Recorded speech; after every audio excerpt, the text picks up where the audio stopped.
Hello everyone, welcome back to OCD Recovery. Before I go any further, you could please subscribe down below. As you know, a lot of videos going up on the channel, people going through different aspects of their journeys, how they've gotten over different fears and seen through the illusion. Also, OCDrecovery.com, great resources under the resource tab, and just a lot of free information going up. We really like changing the OCD community and really like moving towards an area where there's a lot more free content by people who have been where you've been. Not that we're saying we're better than anyone else, but just we have a particular experience and insight that other people might not have. So the idea of this video came from Moment. I think it's a really, really good idea. Now I'm going to pertain the aspects, the 5 points of this video to OCD sufferers specifically. I also think these are they can get people in trouble in the general public who don't suffer with OCD, because some of these tend to be very, very black and white and lead to low frustration tolerance. So it's 5 sayings that tend to get us in trouble. And again, I'm going to gear this a little bit more towards OCD sufferers. As we know, we tend to think very much in black and white terms, and it can get us into trouble. Number 1, trust your gut.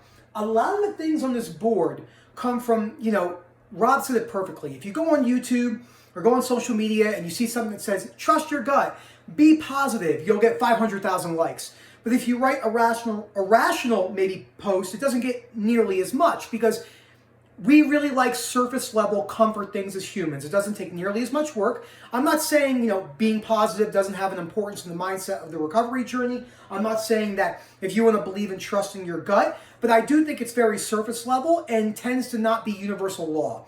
We know that universal law doesn't cater towards trusting your gut. If everyone just trusted their gut, it would be certainty, because it's correlated very much so with certainty, and we wouldn't really make any mistakes. And this is a huge problem. So this is loaded with low frustration tolerance. Someone will say to you, well, just trust your gut and go with this big decision.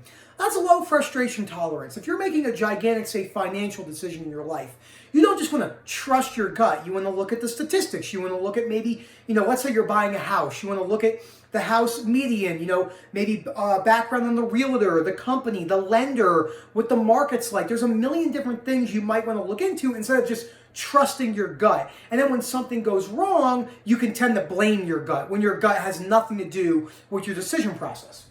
And that's really, really, really important. What we love to do as OCD recovery people, or OCD people in general, besides thinking in very black and white terms, we love to think that there's an outside force acting upon us. Remember, in the teachings from Dr. Albert Ellis, events, certain things may be a driving factor in why we see things the way we do, our emotional response, but it's not the primary driving factor. Our belief system is the primary driving factor of why we see things. Number 2, the concept of boundaries. Now, Moment wanted me to gear this one a little bit towards OCD, so he used it for himself and the boundaries he was setting on himself for his, safe place. And with contamination OCD, he really didn't push forward to recovery at that point in time because he had these, these boundaries that he didn't want to do. Going into OCD recovery and seeing true OCD recovery, the absence of chronic anxiety, the absence of chronic guilt, the absence of chronic shame, not what most people describe OCD recovery as coasting. And that's a huge, important part of the OCD recovery journey. It's just not the entire journey. So boundaries can do a couple different things. We have a lot of people that just are like, if you don't want to listen to someone, create a boundary. Now, I do think boundaries are important in certain aspects. My wife and I have boundaries with each other for certain things, but I think for OCD sufferers, it can tend to be much more problematic than beneficial. And what do I mean by that? Someone will automatically talk about a safe space or a boundary, and what they're doing is they're creating a low frustration tolerance. In life, we can't always do the things we want to do. Are there certain people that could do what they want to do at every moment of the day? Maybe, but you're still going to have things that frustrate you, potentially go to the bank, pay bills. There isn't really anyone on this earth that's going to escape some sort of frustration or hardship on a daily basis, even minimal things. So these boundaries that people create in their minds, it makes people think that the world needs to cater to them, when in reality, we know life does not cater to us. It would be nice if everyone had proper boundaries, but we don't need boundaries. That's the key here. Boundaries can be beneficial, but what happens is what we see is you must respect my boundaries. In the reality, no one needs to respect us. We would prefer them to respect us, but we don't need them to respect us. Number 3, this is probably the most important one on here. This is so deeply rooted in cultural society beliefs and what we've been brought up with, our parents saying it to us, and just, that's just what parents do. Everything is going to be okay. Marketing, buy this car, everything's going to be okay. Live on this street, nothing can go wrong. We are highly obsessed with certainty. The only thing we know right now is that we're born and that we die. And I also like, the only thing that's certain in life is death and taxes. But even taxes, you don't have to pay taxes if you, want to be illegal in that sense, the funny aspect. But everything is not always going to be okay. And what happens is when you tell people that everything is going to be okay at all times, it can seem like a really minuscule thing, but what's actually happening is you're creating that low frustration tolerance for the person. So that person believes in their mind that everything is going to be okay at all times. When you've been told this over and over and over, remember, our belief system right now, I'm going to give you an insight to more than likely why we can't change our belief system in a matter of seconds. My belief system based around my body dysmorphic fears has been based off of my environmental, the people I hung out with, my cultural background, the things I exposed myself to, creating the belief I currently hold. I need to unwind that belief by changing my belief structure over time to get to a new belief structure in the future. This is why you can't force acceptance. It's a process. It takes time to unwind those beliefs that have gotten you to right here. This kind of correlates into Sam Harris's free will talk, that there's no such thing as free will. It's really cool how this can kind of correlate. So, and again, this is conditional life acceptance, thinking that everything is going to be okay at all times. It would be very, very nice if everything was okay at all times, but we know that's more than likely not the reality of life. So, number 4. Now, before I talk about the one or my forever person, I definitely highly suggest watching Hannah or Kirsty's videos on this topic. They're very, very, very well versed in ROCD since they both suffered with this extremely. I have not. I just have daily stuff that my wife and I go over, but no chronically latched fears or anything like that. So this is the same thing. Cultural, societal, marketing beliefs, fairy tale, Disney movies. So I'm going to look at a property or so after this. I could die on the way there. I could get into a head-on collision right now and die. I have no idea what's going to happen to me in the next 10 minutes. I could die of some abnormality that Rob used to, I could die right now from something inside me that I didn't know was there. You do not know what's going to happen in 10 years. So this societal belief that also creates you see how everything correlates to low frustration tolerance?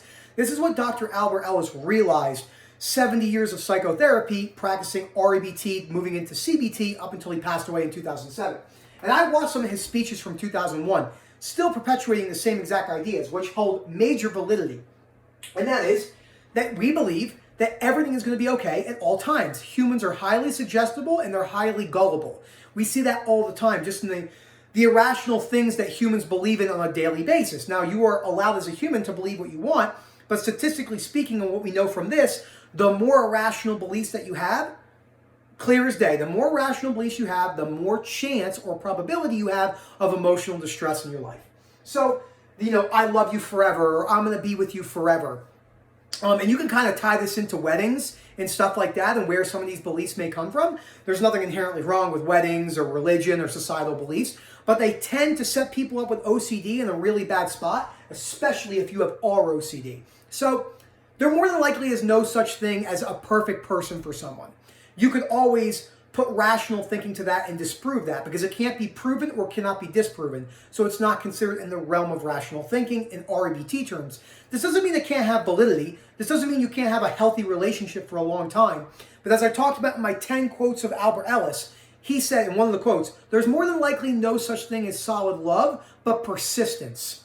And I know people did not like to hear that, but this is the truth. If you want a healthy relationship, it's super multifactorial. There's great books by Albert Ellis. He was a sex therapy counselor, and he did work with couples marriaging for a long time. And he did realize it had a lot to do with persistence and building a frustration tolerance, accepting the other person for who they are, and not trying to change the other person.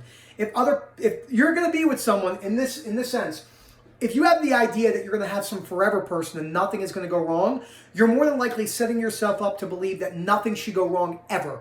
And that's not the way that relationships work. Number 5, this one is super important. I deserve X or life needs to be fair. So deservingness and fairness in the terms of Albert Ellis's teaching and many other teachings cannot be proven or disproven, so we don't count that in rational thinking. And it tends to get a lot of people in trouble. Let me give you a couple examples. I didn't deserve to get OCD. This isn't fair that this didn't happen to me.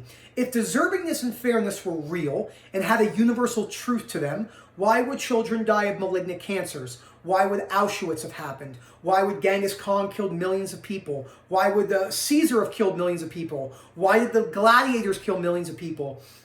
Why do families die in car accidents?